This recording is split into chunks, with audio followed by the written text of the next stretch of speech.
پیارے ناظرین، پیٹ کے بل سونے سے بڑھاپا جلدی آ جاتا ہے۔ کندھا جھکا کر بیٹھنے سے پٹھے کمزور ہو جاتے ہیں۔ زیادہ میٹھا چہرے پر جھریاں لے آتا ہے۔ نمک کا زیادہ استعمال ہڈیاں کمزور کر دیتا ہے۔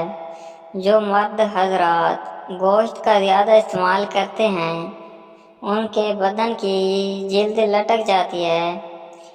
کچی روٹی معدے میں زخم پیدا کرتی ہے۔ نہار منہ دودھ کے ساتھ کھجور کھانے سے یادداشت بہترین ہو جائے گی۔ جو عورت خواب میں بال کھلے دیکھے اس کی جلدی شادی ہونے والی ہے۔ شہد کے ساتھ گندم کے دانے کھانے سے بدن کی طاقت میں اضافہ ہو جاتا ہے۔ جو بندہ کھانے کے بعد گڑ کا استعمال کرتا ہے اس کا حافظہ اور معدہ کبھی کمزور نہیں ہوتا۔ رات کو وقت پر نہ سونے سے، نیند پوری نہ کرنے سے دماغ کی کمزوری ہو جاتی ہے۔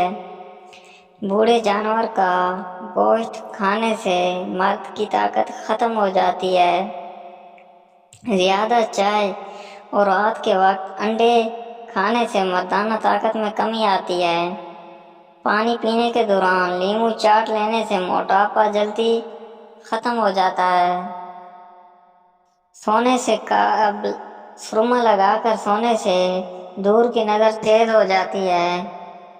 ہاتھوں پر تیل کی مالش کرو، میٹھی نیند آتی ہے۔ پیشاب قطرہ قطرہ کر کے آنا معدے کے خراب ہونے کی نشانی ہے۔ روزانہ ایک سیب کھانے سے بخار نہیں ہوگا۔ نہار منہ کھجور کھاؤ، آپ کا معدہ ٹھیک رہے گا۔ بھنڈی زیادہ کھانے والے کا جگر اچھا رہتا ہے۔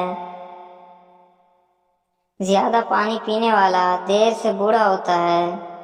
روزانہ رات کو دودھ کا 1 گلاس پینے سے آپ کا رنگ ہمیشہ صاف رہے گا۔ جلد میں چمک پیدا کرنی ہے تو لیموں آزمائیں۔ خواب میں غمی کا آنا پریشانی کے بعد خوشی آنے کی علامت ہے۔ جو عورت خود کو خواب میں حاملہ دیکھے اسے مال و دولت ملے گا۔ باتیں کم اور کام زیادہ کیا کرو، کیونکہ لوگوں کو سنائی کم اور دکھائی زیادہ دیتا ہے۔ کیلا کینسر کے مرض میں نہایت فائدہ مند ہے۔ عورت رات کو 1 گلاس دودھ لے کر اس پر 7 مرتبہ یا نورو پڑھ کر دم کر دے اور چند دن یہ عمل کر لے، رنگ خوبصورت ہو جائے گا۔